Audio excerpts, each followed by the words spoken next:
Hello friends, welcome to my YouTube channel. আশা করি বন্ধুরা তোমরা সবাই খুব ভালো আছো, আমিও ভীষণ ভালো আছি।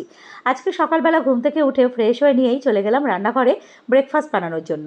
আসলে কালকে রাত্রেবেলায় ঠিক হয়ে গিয়েছিল যে আজকে সকালবেলা কী কী দিয়ে ব্রেকফাস্ট করা হবে। মেনু ঠিক হয়েছিল পরোটা, আলুর দম আর ডিমের অমলেট। বাবা বলেছিল বাবা পরোটা বানাবে। এটা শুনে আমরা সবাই খুব খুশি হয়ে গেলাম, কারণ আমাদের বাড়িতে বাবাই সবথেকে ভালো পরোটা বানায়। আর আমি মাকে বলেছিলাম আলুর দমটা আমি বানাবো, তোমাকে বানাতে হবে না। তারপর যথারীতি আলুর খোসা ছাড়িয়ে, আলু টুকরো করে নিয়ে, পেঁয়াজ টমেটো কুচি করে নিয়ে, রসুনের খোসা ছাড়িয়ে নিয়ে আমি আলুর দমটা সুন্দর করে বানিয়ে ফেললাম। তার সাথে বানিয়ে ফেললাম ডিমের অমলেট।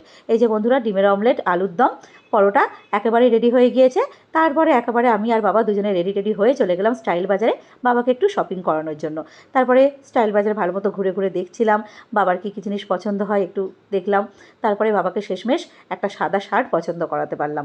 বাবার এই সাদা শার্টটা বাবার খুব পছন্দ হয়েছে বললো। তারপরে আরও কিছু কেনাকাটা করে আস্তে আস্তে বাড়ির দিকে দুজনে মিলে রওনা দিলাম।